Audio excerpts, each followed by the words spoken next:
Bismillahirrahmanirrahim. Assalamualaikum warahmatullahi wabarakatuh.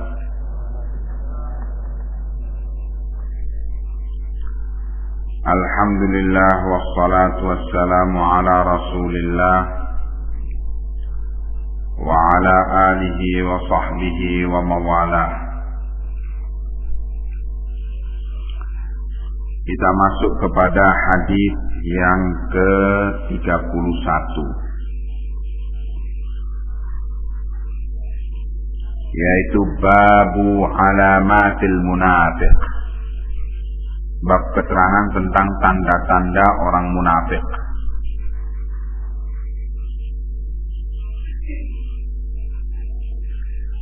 Berkata Al-Imam Al-Bukhari rahimahullah, an Abi Hurairah radhiyallahu anhu,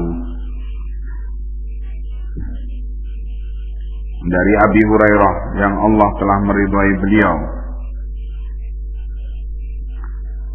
anin Nabi sallallahu alaihi wasallam qala, dari Nabi sallallahu alaihi wasallam bahwa beliau bersabda, ayatul munafiqi salatun, tanda-tanda orang munafik itu ada 3.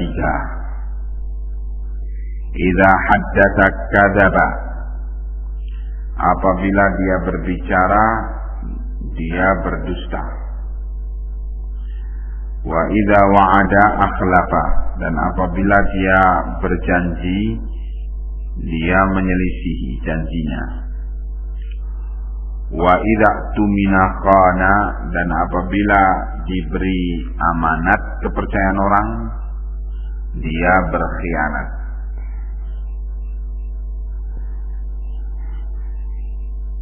Ini tanda-tanda munafik dalam bentuk akhlak munafik. Adapun tentang apakah orang yang mempunyai perangai demikian itu berarti munafik hakiki, nah itu sekali lagi tidaklah demikian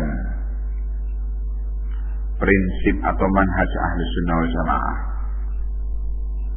Karena untuk memvonis seperti itu perlu adanya proses yang hati-hati dan penuh tanggung jawab. Yang jelas ini adalah akhlaknya orang munafik. Dan kalau kita mengatakan si fulan berakhlak dengan akhlak munafik, itu bukan berarti kita katakan si fulan munafik. Tidak demikian. Beda untuk kita katakan si fulan munafik dengan kalau kita katakan si fulan berakhlak dengan akhlak munafik.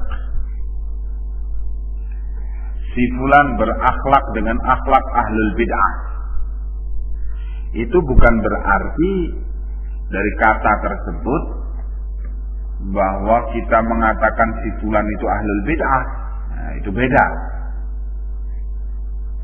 Sebab untuk divonis sebagai ahlul bid'ah, nah ini perlu adanya proses yang hati-hati dan penuh tanggung jawab ilmiah. Ya. An Abdullah bin Amr radhiyallahu anhuma, dari Abdullah bin Amr yang Allah telah meridhai beliau dan bapak beliau, anna Nabiyya sallallahu alaihi wasallam qala,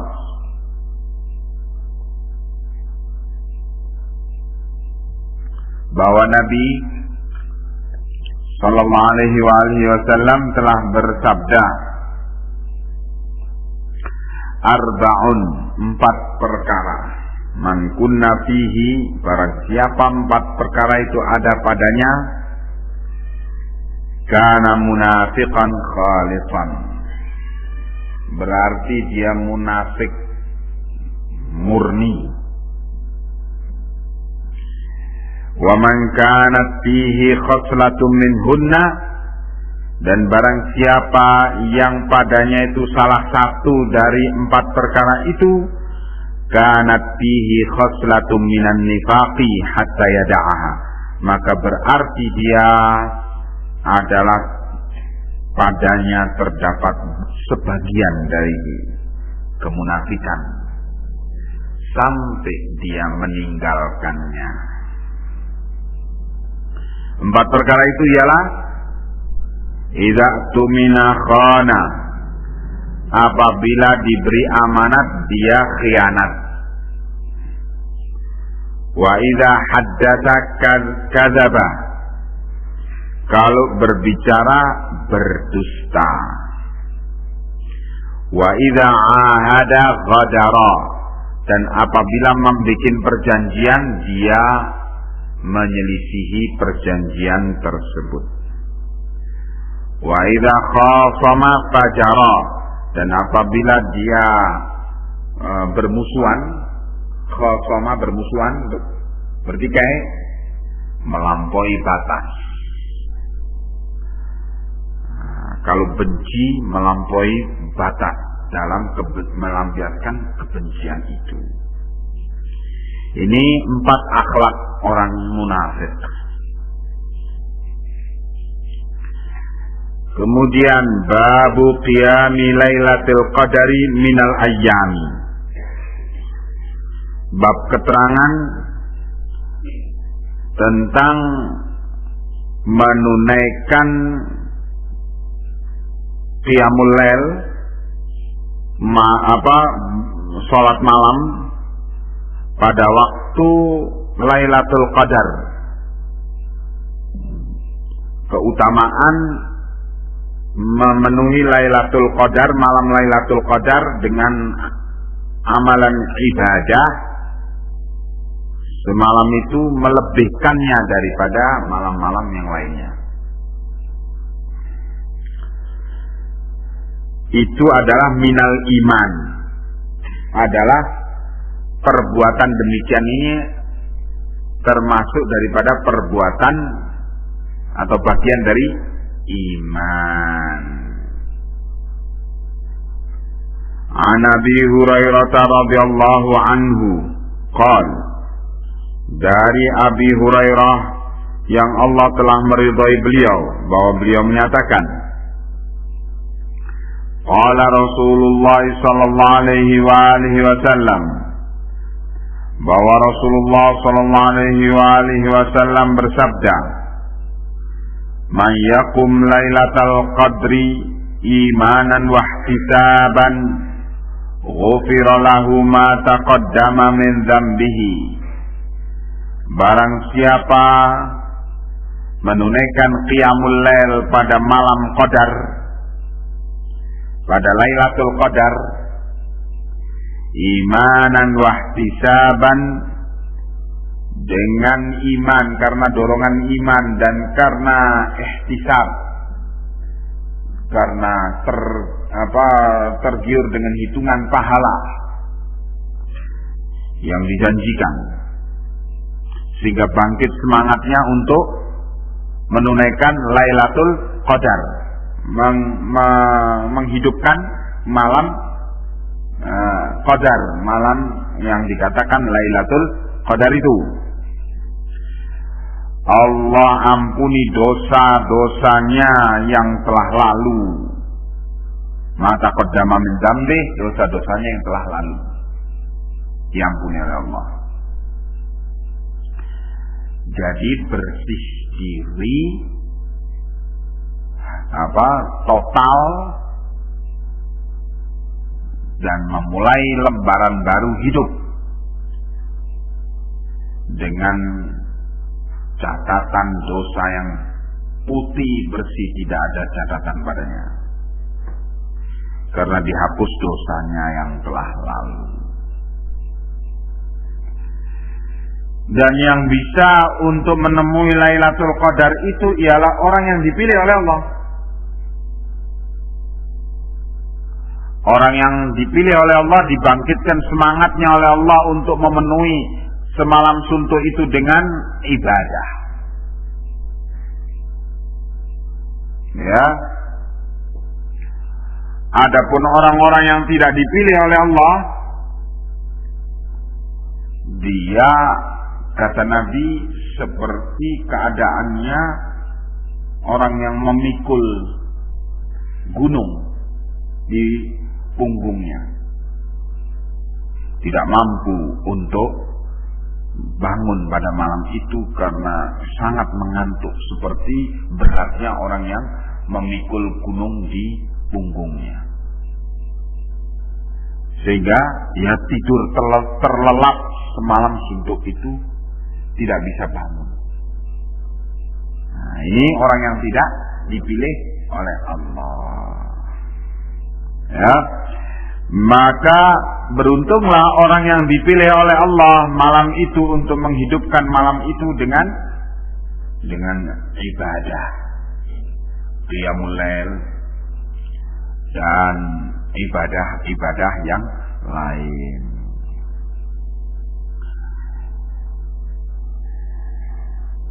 Itu adalah merupakan bagian daripada iman, minal iman.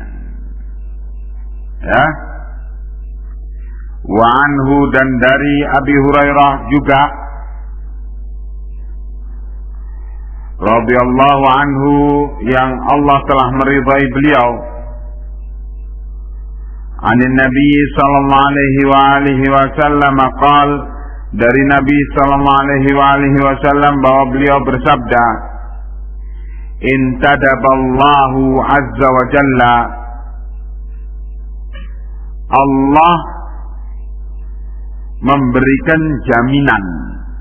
Intadaba takafalayan, memberi jaminan. Allah memberi jaminan liman kharaja fi sabilihi, bagi orang yang keluar dari rumahnya dalam rangka berperang di jalan Allah.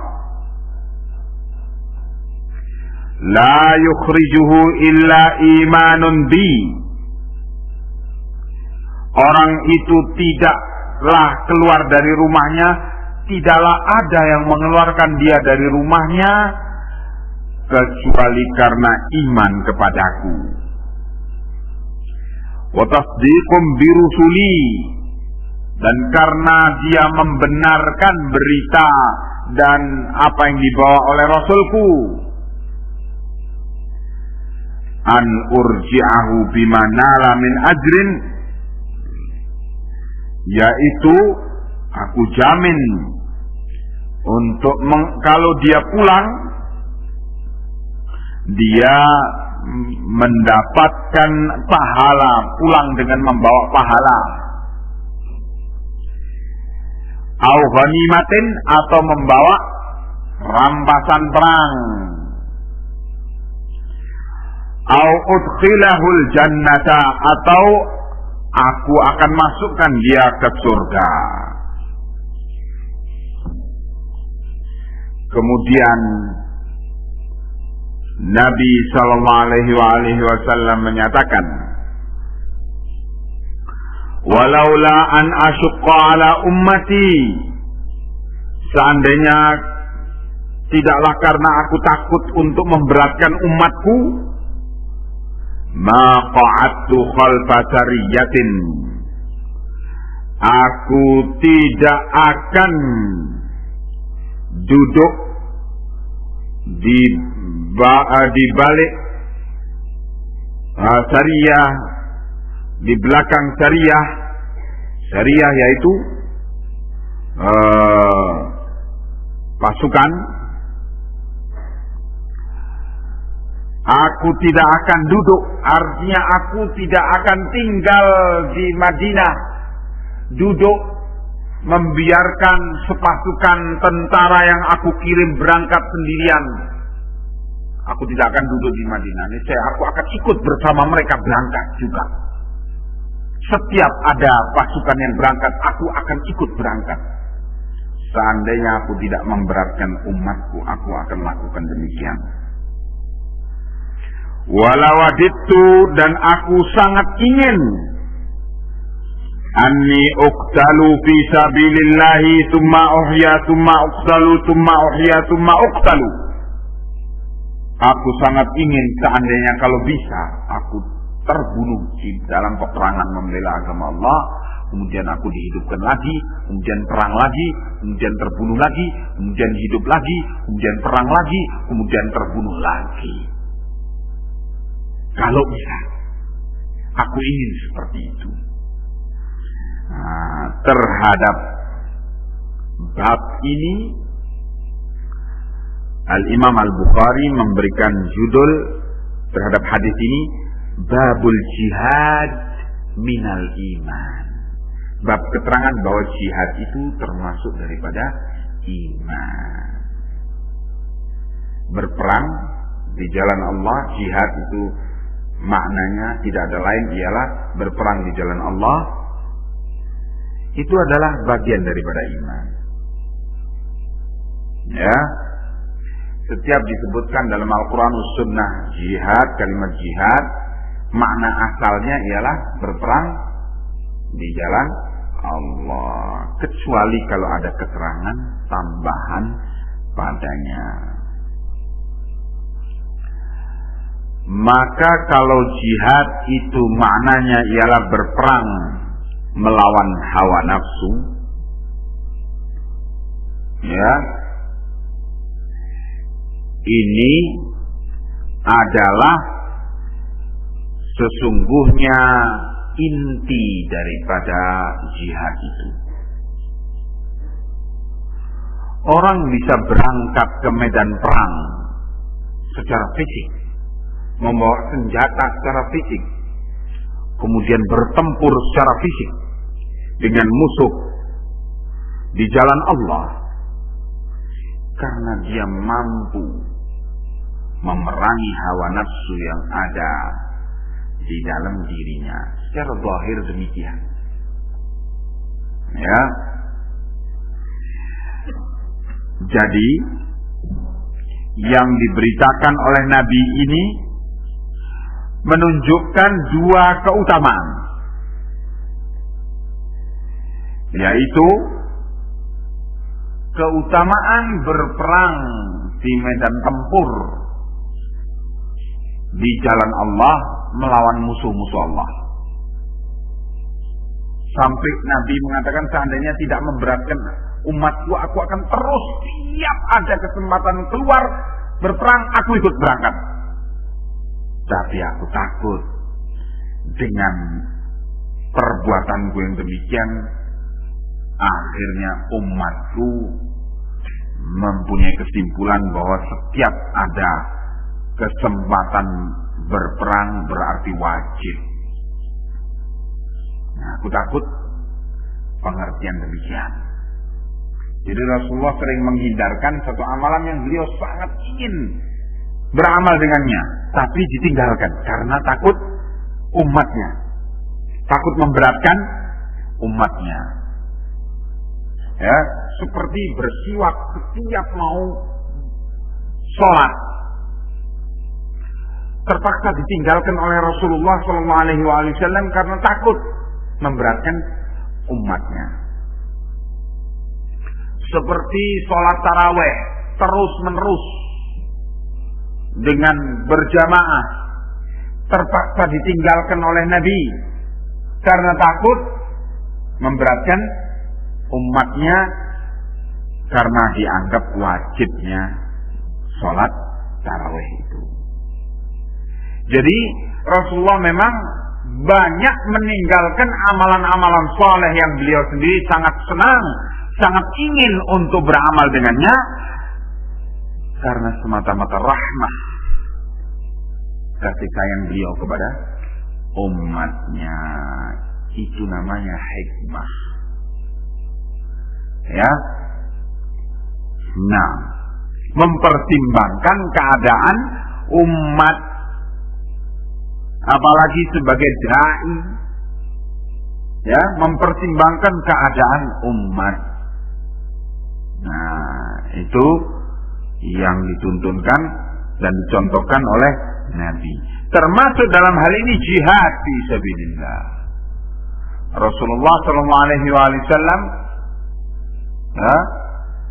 mengirim pasukan 40 kali dalam selama hidupnya. Tapi ikut bertempur, memimpin langsung pasukan 21 kali. Jadi 2 kali lipat dari jumlah peperangan yang dia ikuti sendiri. Pasukan yang dia kirim 2 kali lipat jumlahnya, 40 kali dalam selama hidupnya. Beliau selama mengirim pasukan 40 kali itu beliau tetap tinggal di Madinah. Pasukan yang dikirimkan berangkat. Kadang-kadang pasukan yang dikirimkan itu makan kurma sehari 1 biji. Sehari 1 biji imut kurma itu. Karena khawatir cepat habis, nanti lapar. Jadi seperti permen begitu. Kadang-kadang makan rerumputan sampai kedua ujung mulut beliau, mulut para sahabat itu yang dikirim oleh Nabi itu luka karena kekurangan gizi atau vitamin. Jadi beliau mengirim pasukan dan diserahkan kepada Allah jaminan terhadap pasukan itu, dan beliau tinggal di Madinah. Beliau sendiri ikut memimpin pasukan 21 kali dalam hidup beliau. Seandainya tidak memberatkan umatku, niscaya aku terus akan ikut setiap ada berangkat pasukan. Tapi karena takut memberatkan umatnya, beliau menahan diri. Yang kedua, keutamaan di sini menunjukkan keutamaan terbunuh dalam peperangan membela agama Allah. Ya, sampai Nabi ingin melihat besarnya keutamaan terbunuh dalam membela agama Allah, dalam peperangan membela agama Allah, sampai kepingin terbunuh, hidup lagi, terbunuh, hidup lagi, terbunuh. Begitu saking besarnya keutamaan syahid terbunuh dalam peperangan membela agama Allah. Dan itu semua bisa dilakukan amalan-amalan itu karena iman. Jihad itu merupakan amalan zahir yang merupakan bagian daripada iman.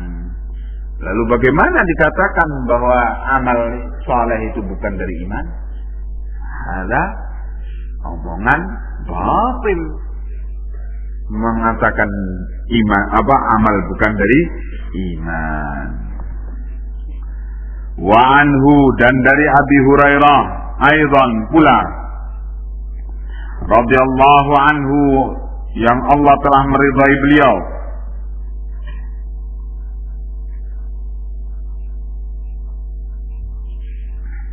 anna Rasulullah sallallahu alaihi wa alihi wasallam qala,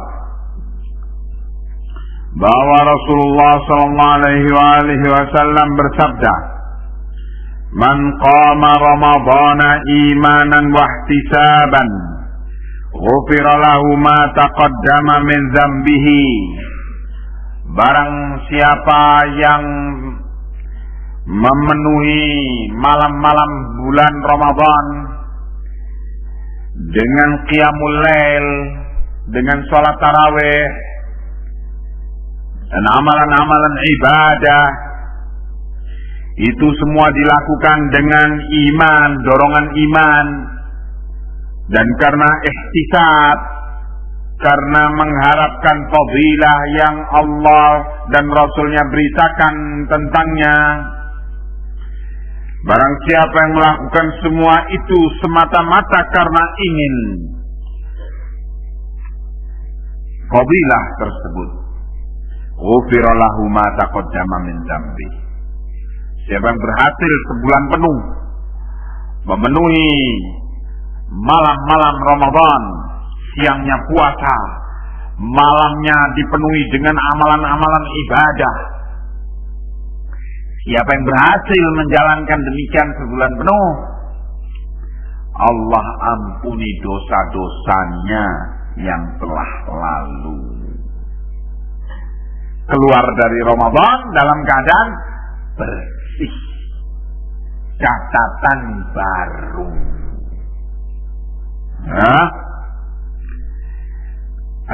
Terhadap hadis ini Al-Imam Al-Bukhari menyatakan babu taqawwu qiyami Ramadan, bab keterangan tentang sunnahnya menunaikan qiyam Ramadan, salat di malam-malam Ramadan, salat tarawih dan sejenisnya. Kemudian selanjutnya Al-Imam Al-Bukhari rahimahullah menyatakan babu shaumi Ramadhana ihtisaban minal imani, bab keterangan tentang berpuasa di siang hari Ramadan itu kalau dilakukan dengan mengharapkan fadilah dari Allah, itu semua adalah amalan dari, merupakan bagian daripada iman. Bagaimana hadisnya? Wa anhu, dan dari Abi Hurairah aidan pula radhiyallahu anhu yang Allah telah meridai beliau, qala Abu Hurairah menyatakan qala Rasulullah sallallahu alaihi wa alihi wasallam, bahwa Rasulullah sallallahu alaihi wa alihi wasallam bersabda, man shoma Ramadhana, barang siapa yang berpuasa di siang hari Ramadan, imanan wa ihtisaban, semata-mata karena dorongan iman tentang wajibnya puasa di bulan Ramadan, wa ihtisaban karena mengharapkan fadilah daripada puasa itu, ghufira lahu ma taqaddama min dzambih, diampuni dosa-dosanya yang lalu. Yang tadi riwayat sebelum ini ialah melakukan qiyam Ramadan, yaitu salat tarawih di malam harinya. Siapa yang lengkap 1 bulan, diampuni dosa-dosanya. Riwayat yang ke-36 ini menyatakan ialah untuk mereka yang menunaikan puasa Ramadan di siang harinya. Ya, masing-masing amalan di siang hari dan di malam hari ada fadilahnya di sisi Allah, dan fadilah yang terbesar ialah diampuninya dosa-dosa kita di masa lalu. Luar biasa keutamaannya. Dan itu adalah amalan-amalan tersebut adalah merupakan bagian daripada iman. Kemudian Al-Imam Al-Bukhari rahimahullah membawa kita kepada babuddin yusrun, bab keterangan bahwa agama itu adalah yusrun, mudah. Ya. Wa anhu, dan dari Abi Hurairah aidan pula radhiyallahu anhu yang Allah telah meridai beliau, anna Nabiyya sallallahu alaihi wa alihi wasallam, bahwa Nabi sallallahu alaihi wa alihi wasallam bersabda, inna dina yusrun, sesungguhnya agama itu adalah mudah. Wala yushadad dina ahadun, dan tidaklah seorang pun yushadad din, yaitu berbuat dengan melampaui batas dalam agama, bersikap hulu dalam agama. Tidaklah seorang bersikap demikian dalam agama ini illa ghalabahu, kecuali agama itu akan mengalahkan dia. Bagaimana? Orang kalau dalam keadaan sedang semangat tapi tanpa ilmu, semangat qiyamul lail sepanjang malam, semalam suntuk, tidak tidur sama sekali, haknya badan tidak diberikan, dia mendolimi badannya. Akhirnya karena semalam suntuk, ngantuk berat menjelang subuh, tertidur bablas tidurnya sampai sholat subuhnya jam 8 pagi. Sholat subuh wajib, qiyamul lail sunnah.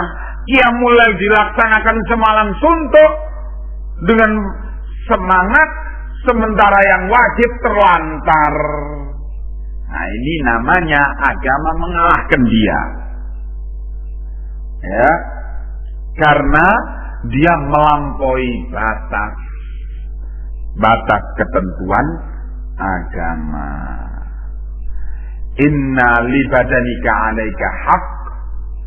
Sesungguhnya untuk badanmu itu ada kewajiban, hak kewajiban yang harus kamu tunaikan.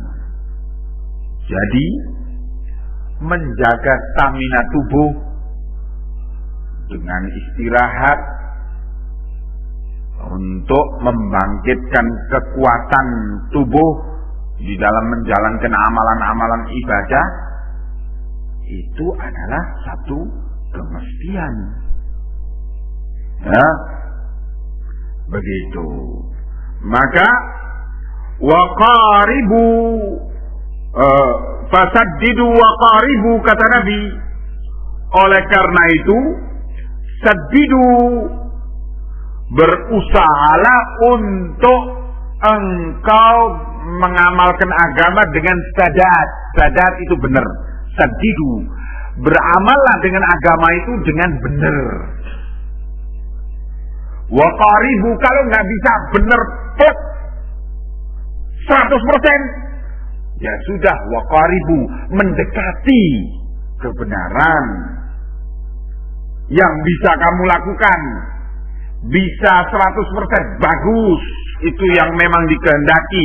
Nggak bisa 100%, ya sudah 99%.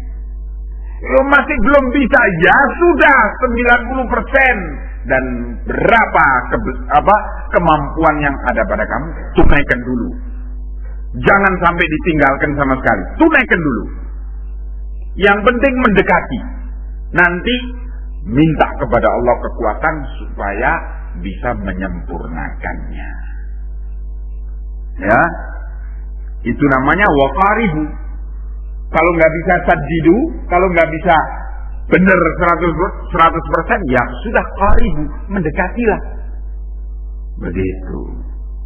Wa abshiru, dan hendaknya kalian tetap gembira dengan berita thawab, pahala. Kamu nggak bisa mengamalkan amalan yang banyak, pilihlah amalan yang dalam batas kemampuan kamu, tetapi nilainya berlipat ganda. Itu namanya efisiensi ibadah. Ya, jadi memilih amalan ibadah itu yang paling banyak pahalanya. Kalau kamu tidak bisa menjalankan seluruhnya, ya sudah, pilih sesuai dengan kekuatan kamu, yang di sana dijanjikan berita gembira oleh Nabi, berlipat gandanya pahala. Ya, wasta'inu bil ghadwati war rauhati wa syai'in minad duljati, dan hendaknya kamu ista'inu, mencari bantuan, kekuatan doa, bil ghadwati war rauhati wa syai'im minad duljah. 3 waktu, ya, yaitu al-ghadwah di waktu pagi hari. Kamu di waktu pagi hari baru bangun, seger badan, manfaatkan untuk amalan ibadah dan doa mumpung badanmu masih seger. Ar-rauhah yaitu setelah istirahat qailulah. Dalam hal ini sebagian ulama mengartikan ialah waktu asar. Itu badan baru saja bangkit dari istirahat, bangkit dari tidur, sudah istirahat dalam keadaan seger, manfaatkan untuk ibadah, doa, karena badan masih seger. Wa syai'im minad duljah, dan sedikit dari waktu malam. Sedikit dari waktu malam yaitu keutamaannya apa? Habis sholat isya, tidur, kemudian bangkit lagi, bangun lagi, sepertiga terakhir malam.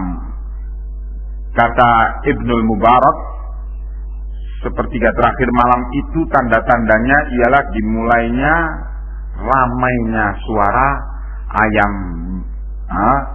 ayam keluruk, ayam berkokok.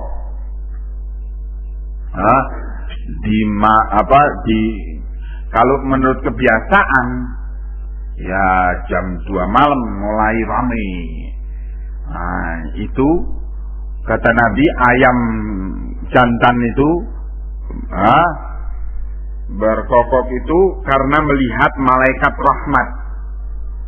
Kalau anjing menggonggong karena melihat syaitan. Himar meringkik itu karena melihat syaitan. Ya. Nah, kalau mendengar gonggongan anjing dan ringgikan himar, bertawudlah, mengucapkan a'udzubillahi minasyaitonir rajim, karena itu berarti syaitan sedang lewat. Kalau kamu mendengar ayam jantan berkokok, itu tandanya di sekeliling kamu banyak malaikat rahmat. Berdoalah kepada Allah banyak-banyak, akan diaminkan oleh malaikat rahmat itu. Ya, jadi makbul doanya. Nah, pada jam 2 malam itu biasanya mulai rame. Suara ayam rame terus sampai fajar menyingsing. Syai'um minad duljah, sedikit dari waktu malam yang kelam, yaitu setelah kamu bangun dari tidur, terus sampai subuh, untuk mendapatkan kesegaran badan, tidur dulu terus baru bangun. Ya, Masya Allah, dengan tuntunan Nabi ini kita dididik oleh sunnah beliau supaya bisa menguasai badan kita. Kalau orang bisa menguasai badannya, dia bisa memprogramkan kapan tidur, kapan bangun. Tapi kalau orang itu ngebu, gak bisa menguasai badannya, sekali tempel bantal berangkat sampai ila ayyasha Allah bangunnya. Ini ngebu, ini gak bisa menguasai badannya. Sunnah Nabi menuntunkan supaya kita bisa menguasai badan kita. Masya Allah, bisa memprogram amalan ibadah. Untuk nyetel badan itu ya diberikan haknya badan itu. waktu istirahat, waktu makan, waktu tidur dan sebagainya, semuanya itu di setel. Dengan disiplin, maka badan kita akan bisa berdisiplin dengan amalan-amalan agenda ibadah itu tadi. Ya. Babus sholati minal imani, bab keterangan bahwa sholat itu adalah bagian daripada iman. Hadis yang ke-38. Anil Bara radhiyallahu anhu, dari Al-Bara yang Allah telah meridhai beliau,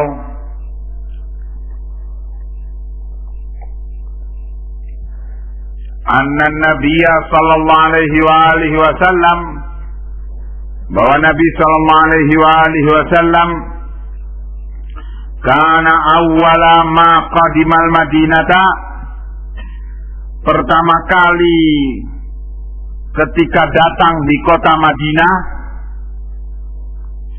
nazala ala ajdadihi, turun di kampung kakek-kakeknya, minal ansor, dari kalangan orang-orang ansor, yaitu Bani Najjar, Khazraj. Bani Najjar Khazraj ini adalah akhwal Rasulullah, saudara-saudara ibu daripada ibunya Abdul Muttalib. Jadi Abdul Muttalib kakek Rasulullah itu ibunya adalah dari Bani Najjar. Bani Najjar ini salah satu daripada keluarga-keluarga suku Khazraj. Suku Khazraj itu suku yang besar dari kalangan Ansar. Orang Ansar itu ada dua suku, Khazraj dan Aus. Nah, ini Bani Najjar ini dari kalangan Khazraj. Nah, maka kakek Rasulullah dari yakni Abdul Muttalib bin Hashim itu ibunya dari Bani Najjar. Jadi Rasulullah itu adalah dari keluarga Bani Najjar, juga punya hubungan nasab dengan Bani An-Najjar. Rasulullah pertama turun di Madinah ketika hijrah itu langsung ke kampung ajdadihi, kakek-kakek beliau dari kalangan Ansor, kampung Bani Najjar. Wa nausalla qibala Baitul Maqdis, dan Rasulullah sholat menghadap ke Baitul Maqdis, ya, ke Masjidil Aqsa. Beliau menghadap ke sana. 16 syahran, 16 bulan, atau 17 syahran, atau 17 bulan. Selama di Madinah, sholat menghadap Masjidil Aqsa. Berarti apa? Membelakangi Ka'bah. Ya, karena posisinya di Madinah.